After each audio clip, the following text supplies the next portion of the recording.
بسم اللہ الرحمن الرحیم قال اللہ تبارک و تعالی فی کتابہ المجید والفرقان حمید وقول الحق بسم اللہ الرحمن الرحیم وجعلناہم ائمۃ یہدون بامرنا واوحینا الیہم فعل الخیرات واقام الصلاۃ وایتاء الزکاۃ وکانوا لنا عابدین صلوات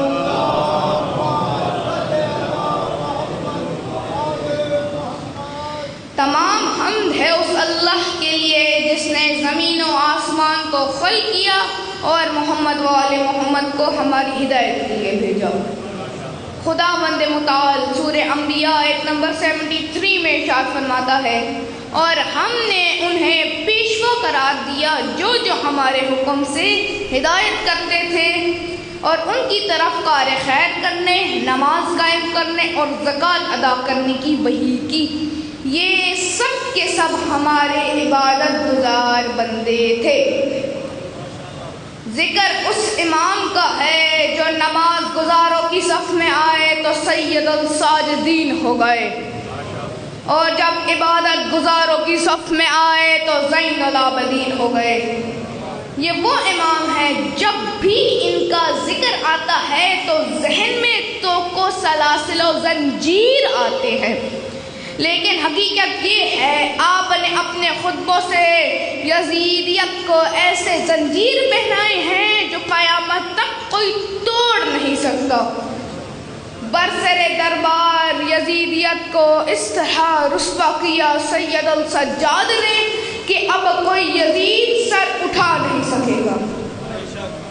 لکھا قلم نے پھر صفحے کرتاس پہ وہ نام جس نے یزید نحس کا جینا کیا حرام، ہاتھوں میں جس کے تیر نہ خنجر نہ ہو سام، پھر بھی پلٹ کے رکھ دیا لمحے میں تخت شام، تیر و تبر نہ نیزہ و خنجر کی دھار سے کسرے ستم گرا گیا خطبوں کے وار۔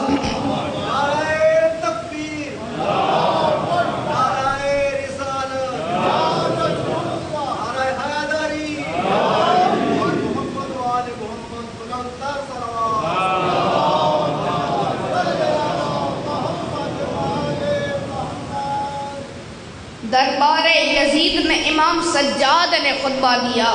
امام نے فرمایا، اے یزید مجھے ان لکڑیوں پر آنے دے۔ میری بات کو غور سے سنیں گا۔ اے یزید مجھے ان لکڑیوں پر آنے دے۔ امام نے ثابت کر دیا جس ممبر سے حق بیان نہ ہو وہ ممبر نہیں، لکڑیوں کا ڈھیر کہلاتا ہے، لکڑیوں کا ڈھیر کہلاتا ہے۔ یزید نے اجازت نہ دی، لوگوں کا اصرار بڑھا، امام کو اجازت ملی، امام ممبر پر آئے، خدا کی حمد و ثنا بیان کی اور فرمایا، خدا نے ہمیں 6 فضائل عطا کیے ہیں جو کسی اور خاندان کو عطا نہیں کیے۔ علم، حلم، سخاوت، سماحت، شجاعت، ہماری محبتوں کو لوگوں کے دلوں میں ڈال دینا۔ پھر فرمایا، خدا نے ہمیں 7 ہستیاں عطا کی ہیں، نبی مختار ہم میں سے ہیں، علی ابن ابی طالب ہم میں سے ہیں، جعفر طیار ہم میں سے ہیں، جعفر طیار ہم میں سے ہیں، حسن حسین ہم میں سے ہیں، حضرت حمزہ ہم میں سے ہیں، امام زمان مہدی دورہ ہم میں سے ہیں۔ پھر فرمایا، جو مجھے جانتا ہے، جو نہیں جانتا جان لے۔ یزید نے اپنا کیا تعارف کروایا تھا؟ اپنا حسب نسب بیان کیا تھا۔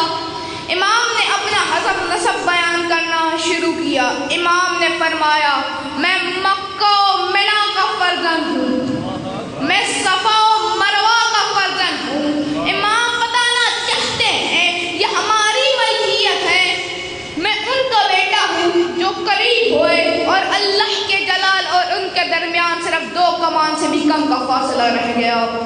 میں بہترین حج کرنے اور تلبیہ پڑھنے والے کا بیٹا ہوں، میں بہترین طواف و سعی کرنے والے کا بیٹا ہوں۔ ابھی بھی سمجھ نہیں آیا تو سنو، میں محمد مصطفیٰ کا بیٹا ہوں، میں ان کا بیٹا ہوں جنہوں نے تمہاری ناکوں پہ تلواریں مار مار کر تم سے کلمہ پڑھوایا۔ نام نہیں لیا علی ابن ابی طالب کا، لیکن مجمع ساکت تھا۔ والا علی کے سوا اور کوئی نہیں۔ کیا جلالت ہے امام سجاد کی، کس کے دربار میں کس کو کہہ رہے ہیں میں تو ہجرت کرنے والے کا بیٹا ہوں، میں تو بیعت کرنے والے کا بیٹا ہوں، میں تو قبلوں کی طرف منہ کر کے نماز پڑھنے والے کا بیٹا ہوں۔ اب سنیے گا امام نے کیا فرمایا۔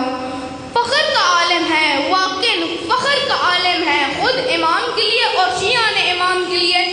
امام نے فرمایا میں ان کا فرزند ہوں جنہوں نے اپنی پوری زندگی پلک جھپکنے جتنا بھی شرک نہیں کیا۔ امام بتانا چاہتے ہیں کچھ ایسے تھے جو بتوں کو پوجتے رہے، لیکن میں ان کا فرزند ہوں جو بت پرست نہیں بت شکن تھے۔ بس عزادارہ نے امام سجاد کو بیمار کربلا کہا جاتا ہے، لیکن بیماری فقط کوفہ تک رہی، پھر صحت یاب ہو گئے۔ لیکن ایک درد ایسا تھا جو 35 سال ٹھیک نہ ہوا، جو آنکھوں کے راستے لہو کی صورت میں آیا، جو رو رو کر کہتے تھے الشام الشام الشام۔ ایک شخص نے امام سجاد سے پوچھا کب تک گریہ کرتے رہیں گے، شہادت تو آپ کا ورثہ ہے۔ تو امام نے رو کر کہا شہادت تو ورثہ ہے، لیکن ماں بہنوں پھپھیوں کو سر ننگے بازاروں درباروں میں لے جانا سجاد کا ورثہ نہیں ہے۔ تاریخ میں گر شام کا بازار نہ ہوتا، شبیر کا بیٹا کبھی بیمار نہ ہوتا۔ تاریخ نے غیرت کا خدا لکھا ہے جس سے ہر موڑ پہ بہنوں کی رضا مانگ۔